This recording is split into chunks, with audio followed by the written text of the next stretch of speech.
आज हम देखेंगे कि डिस्टेंस एंड डिस्प्लेसमेंट क्या होता है, दूरी तथा विस्थापन। आज हम दूरी तथा विस्थापन के बारे में समझेंगे कि दूरी क्या होता है और विस्थापन क्या होता है, उसके बारे में आज हम जानेंगे। तो देखते हैं कि डिस्टेंस क्या होता है। डिस्टेंस क्या होता है?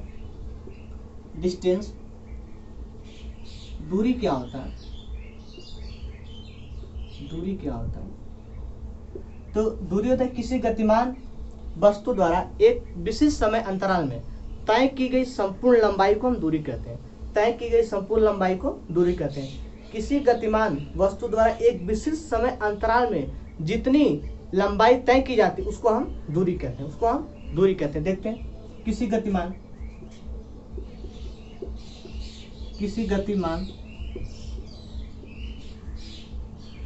वस्तु द्वारा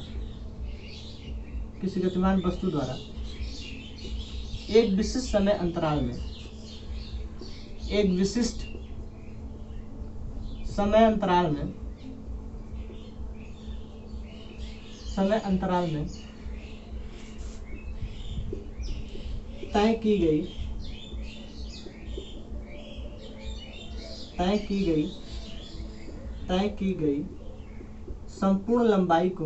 की गई संपूर्ण लंबाई को दूरी कहते हैं। क्या कहते हैं? किसी गतिमान वस्तु द्वारा एक विशिष्ट समय अंतराल में तय की गई संपूर्ण लंबाई को हम दूरी कहते हैं। और विस्थापन क्या होता है? विस्थापन को देखते हैं। डिस्प्लेसमेंट क्या होता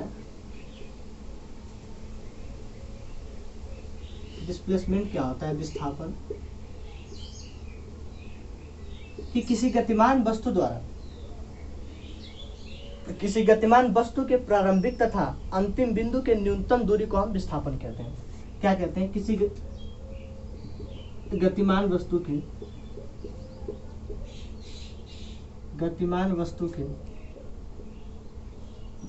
प्रारंभिक बिंदु तथा अंतिम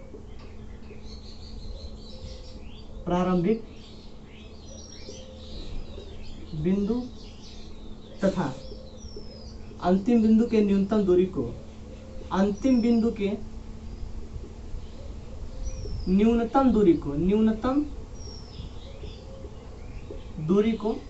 दूरी को विस्थापन कहते हैं।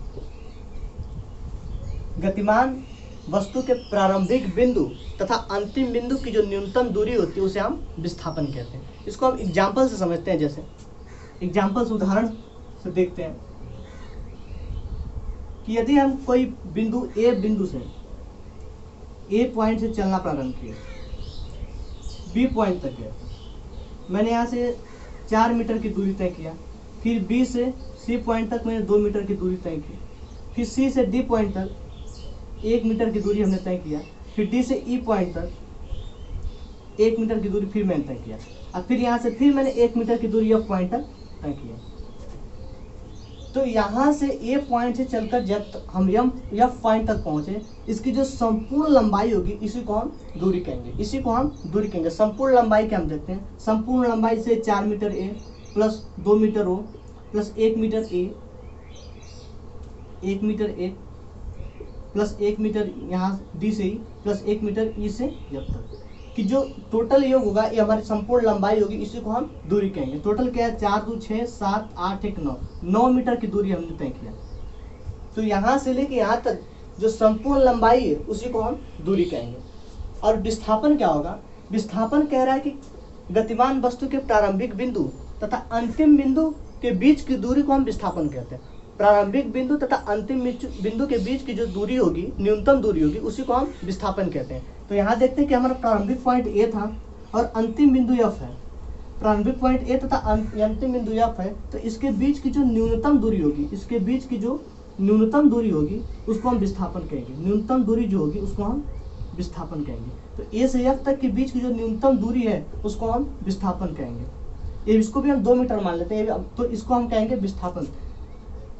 प्रारंभिक बिंदु ए तथा इसके अंतिम बिंदु एफ के बीच की जो न्यूनतम दूरी है उसको हम विस्थापन कहेंगे। नोट देख लेते हैं। कि दूरी हमेशा धनात्मक रहती है, विस्थापन ऋणात्मक भी हो सकता है, शून्य भी हो सकता है। शून्य भी हो सकता है कैसे? जैसे कि मान लीजिए कि अगर कोई काम हम कर रहे हैं, यहाँ से चलना प्रारंभ किए, यहाँ गए, यहाँ से यहाँ गए, यहाँ से फिर यहाँ आए, यहाँ से आए, फिर अगर हम जिस बिंदु से चलना प्रारंभ किए, जिस बिंदु से हम चलना प्रारंभ किए, फिर पुनः अगर उसी बिंदु पे हम आ जाएंगे तो इसका विस्थापन शून्य हो जाएगा। इसका विस्थापन क्या हो जाएगा? विस्थापन शून्य हो जाएगा। और इसका जो दूरी होगी, चली गई संपूर्ण लंबाई दूरी, चली गई संपूर्ण लंबाई दूरी हो जाएगा a plus B plus C plus D plus E plus F, इसकी ये दूरी हो जाएगा और विस्थापन शून्य हो जाएगा। अगर कोई काम हम कर रहे हैं, मान लीजिए हम ए पॉइंट से चलना प्रारंभ किए थे, बी पॉइंट तक गए, सी पॉइंट तक गए, डी पॉइंट ई पॉइंट तक आए, फिर अगर पुनः हम ए पॉइंट तक आ गए तो इसका जो विस्थापन होगा वो शून्य हो जाएगा, विस्थापन शून्य हो जाएगा। और चली गई जो संपूर्ण लंबाई होगी ये उसकी दूरी होगी। तो नोट पॉइंट पे हम लिखते हैं कि यदि कोई वस्तु विभिन्न दूरियां तय करने के पश्चात, यदि कोई वस्तु विभिन्न दूरियां तय करने के बाद पुनः अपने प्रारंभिक स्थान पे आ जाती है तो उसका विस्थापन शून्य होता है, उसका विस्थापन शून्य माना जाता है। अब हम देखते हैं कि दूरी तथा विस्थापन में अंतर क्या क्या है। दूरी तथा विस्थापन में अंतर को हम देखते हैं, विस्थापन में अंतर क्या क्या है, अंतर को हम देखते हैं। एक तरफ हम लिख देते हैं दूरी, डिस्टेंस, डिस्टेंस, दूसरी तरफ विस्थापन, विस्थापन, डिस्प्लेसमेंट, डिस्प्लेसमेंट। दूरी तथा विस्थापन में अंतर को हम देखते हैं कि अंतर क्या क्या है इसमें, चार्ट विधि से समझते हैं। तो पहला क्या है कि दूरी कभी भी ऋणात्मक नहीं होती है, दूरी कभी भी ऋणात्मक नहीं होती है, हमेशा धनात्मक रहती है। दूरी धनात्मक होती है, दूरी हमेशा धनात्मक होती है, धनात्मक होती है। जबकि विस्थापन धनात्मक, ऋणात्मक और शून्य भी हो सकता है। जबकि विस्थापन धनात्मक, ऋणात्मक, धनात्मक, ऋणात्मक तथा शून्य भी हो सकता है, शून्य भी हो सकता है। दूरी एक अदिश राशि है।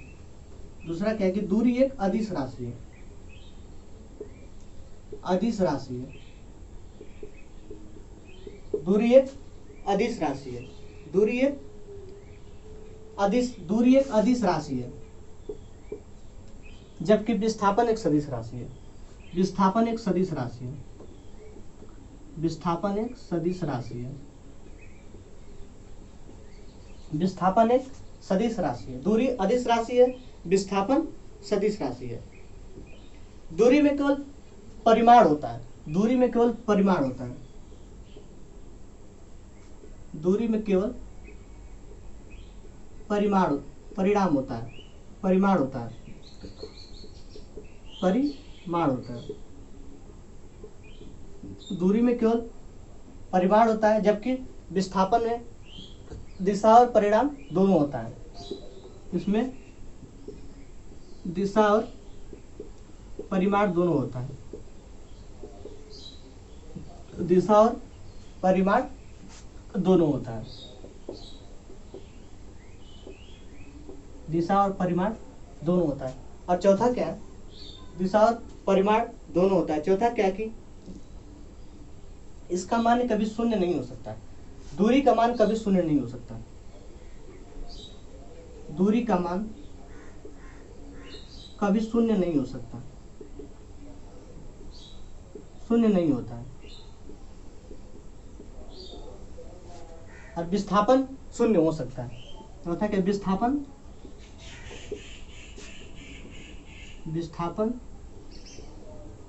शून्य हो सकता है। तो हमने देखा कि दूरी तथा विस्थापन में अंतर क्या क्या है। दूरी धनात्मक होती है, जबकि विस्थापन धनात्मक, ऋणात्मक और शून्य भी हो सकता है। दूरी क्या है, एक अदिश राशि है, विस्थापन सदिश राशि है। दूरी में केवल परिमाण होता है, विस्थापन में दिशा और परिणाम दोनों होता है। दूरी कभी भी शून्य नहीं हो सकती, दूरी कभी भी शून्य नहीं हो सकती, जबकि विस्थापन शून्य भी हो सकता है, विस्थापन शून्य भी हो सकता है।